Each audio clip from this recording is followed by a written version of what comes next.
Welcome welcome dear friends. आज हम आए हैं आपके लिए एक नया विषय लेकर के और फिर से बात करेंगे हम अपनी चर्चा में। देखते हैं, आज बात करते हैं हम गणतंत्र दिवस के विषय में। जल्द ही आ रहा है गणतंत्र दिवस। सबसे पहले तो आप सभी को गणतंत्र दिवस की बधाइयाँ। आज हम बात करेंगे कि 26 जनवरी 1950 को ही गणतंत्र दिवस क्यों मनाया गया, इसके पीछे क्या कारण था, इसका किस तरह से ये लागू हुआ।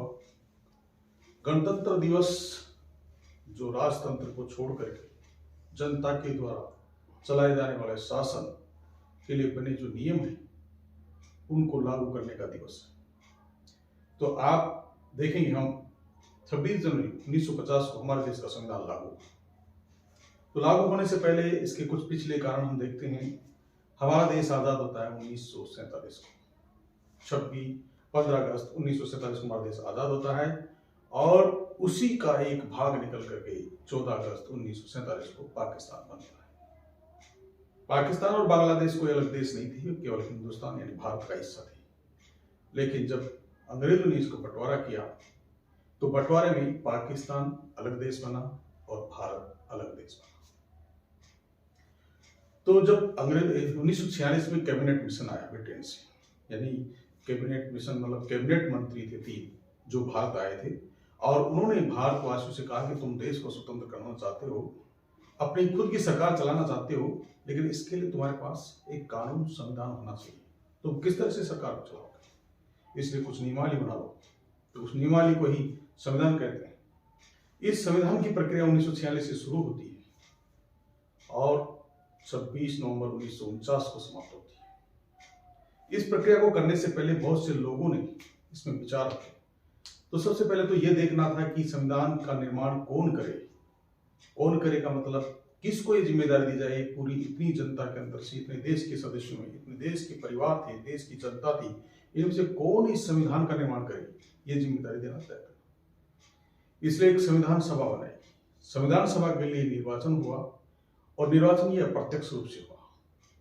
तो जब इसका निर्वाचन हुआ 1946 में, तो इसमें 300 निवासी सदस्य कुल चुन करके आए, यानी संविधान सभा के 300 निवासी सदस्य बने।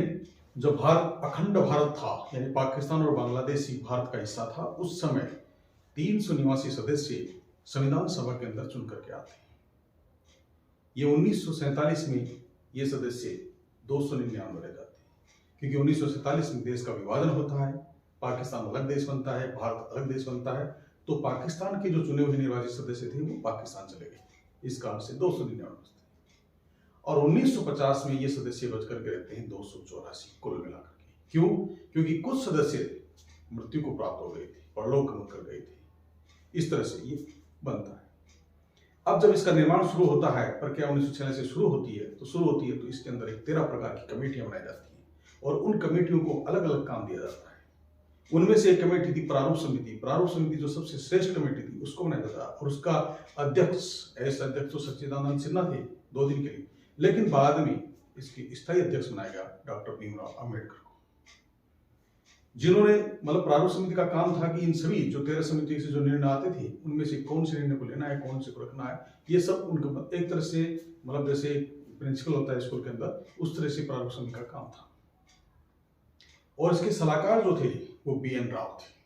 BN राव और भीमराव अम्बेडकर, ये दोनों अलग अलग व्यक्ति हैं। तो BN राव इसके सलाहकार थे। इन्होंने विदेशी संविधानों का अध्ययन किया और उनमें से जो अच्छी चीजें लगी वो हमारे संविधान में, यानी हमारे देश के संविधान में उसको लागू किया, उसके अंदर ऐड किया, समावेश किया। ये कार्य किया BN राव ने। इस प्रक्रिया में, हमारे देश के संविधान को निर्माण की प्रक्रिया में लगभग 2 वर्ष 11 माह और 18 दिन का समय लगता है। इस लंबी प्रक्रिया के बाद, यानी कि केवल 3 साल के अंदर मात्र और मात्र 12 दिन कम रहते हैं। 2 वर्ष 11 माह 18 दिन, मतलब 3 वर्ष के अंदर 12 दिन शेष। इतने दिनों में हमारा देश के संविधान का निर्माण होता है। हमारे देश का संविधान का निर्माण 26 नवंबर 1949 को बनकर के तैयार होता है और इसे लागू करने की प्रक्रिया सामने आती है कि भाई अब इसको लागू किया जाए। हमारे देश के प्रथम राष्ट्रपति डॉक्टर राजेंद्र प्रसाद थे, लेकिन हमारे देश का संविधान 1950 में लागू होता है। संविधान लागू होता है तो 1951 में प्रधानमंत्री के चुनाव होते हैं, 1952 में प्रधानमंत्री बनता है, पंडित जवाहरलाल नेहरू उसका प्रथम प्रधानमंत्री बनते हैं। ये सारी प्रक्रिया चल रही है। चलने के साथ साथ में हमारा देश आज़ादी के साथ हमारे देश की नियमावली, हमारे देश को शासन चलाने के कानून वेत्ताओं ने बहुत सारे कानून बनाए, बहुत सारे नियम बनाए और उनको एक लिखित बहुत बड़ा दुनिया का सबसे बड़ा संविधान माना गया। हमारे देश का संविधान आज भी दुनिया के सबसे बड़ा लिखित संविधान है। जब इसको बनाया गया उसके अंदर उस समय इसके अंदर 355 मूल अनुच्छेद थे, 22 अध्याय थे और 8 अनुसूचियां थी। वर्तमान में 25 अध्याय हैं, 448 अनुच्छेद हैं और 12 अनुसूचियां हैं, जबकि मूल संविधान में 22 अध्याय, 395 अनुच्छेद और 8 अनुसूचियां थी। इस लंबी प्रक्रिया के बाद में एक संविधान बनता है। संविधान को लागू करने का समय आता है 26 नवंबर 1949 को तैयार हो जाता है। अब निर्णय होता है कि इसे लागू किया जाए। तो लागू कब किया जाए?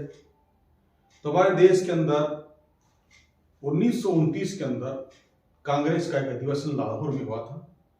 उस दिसंबर 1929 के अंदर उस समय पंडित जवाहरलाल नेहरू उसके अध्यक्ष थे और उन्होंने इसकी घोषणा की थी हम स्वराज लाएंगे।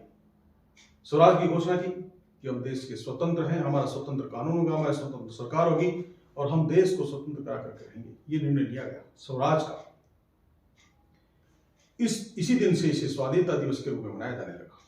तो उन्होंने तय किया कि जब अगला जो दिन आएगा 1930 की जनवरी आएगी, उसके अंदर जो अंतिम संडे आएगा उसी दिन को हम स्वतंत्रता दिवस यानी स्वाधीनता दिवस के रूप में मनाएंगे। तो अगली जनवरी 1930 का जो अंतिम संडे था वो 26 जनवरी को पड़ रहा था। उसी दिन से देश के अंदर 26 जनवरी गणतंत्र दिवस स्वाधीनता दिवस के रूप में मनाया जाने लगा।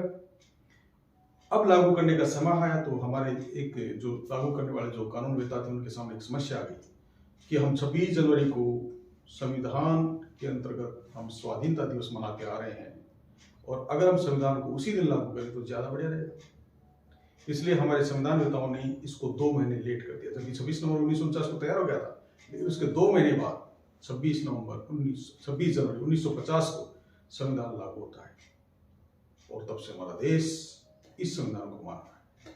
और उसी की याद में 26 जनवरी 1950 से लेकर के आज तक हम गणतंत्र दिवस के रूप में इसे मनाते आ रहे हैं, रिपब्लिक डे के रूप में इसको मनाते आ रहे हैं। इस दिन देश के राष्ट्रपति दिल्ली के लाल किले पर ध्वजारोहण करते हैं और 15 अगस्त को हमारे देश के प्रधानमंत्री ध्वजारोहण करते हैं। तो 26 जनवरी 1950 से लेकर के अब तक हम मनाते आ रहे हैं और 26 जनवरी को जब हम गणतंत्र दिवस मनाते हैं तो हमारे देश की तीनों सेनाएं परेड करती हैं। देश के बहुत सारे हथियार, नवाचार जो भी होते हैं वो हम प्रदर्शित करते हैं और विदेशी मेहमान को बुलाते हैं। इस साल हमारे देश के अंदर जो हमारे मुख्य अतिथि होंगे वो इमैनुअल मैक्रोन फ्रांस के राष्ट्रपति होंगे, जिन्हें बुलाया गया है और वो हमारे देश के मुख्य अतिथि रूप में होंगे। 20 जनवरी को वो जयपुर में आएंगे और वहां से फिर 26 जनवरी को दिल्ली पहुंचेंगे। तो 25 और 26 2 दिन का उनका टूर है। अगर आप हमारे चैनल पर नए हैं तो हमारे चैनल को सब्सक्राइब कीजिए, लाइक कीजिए और अपने मित्रों को शेयर कीजिए। जय हिंद, जय भारत, धन्यवाद।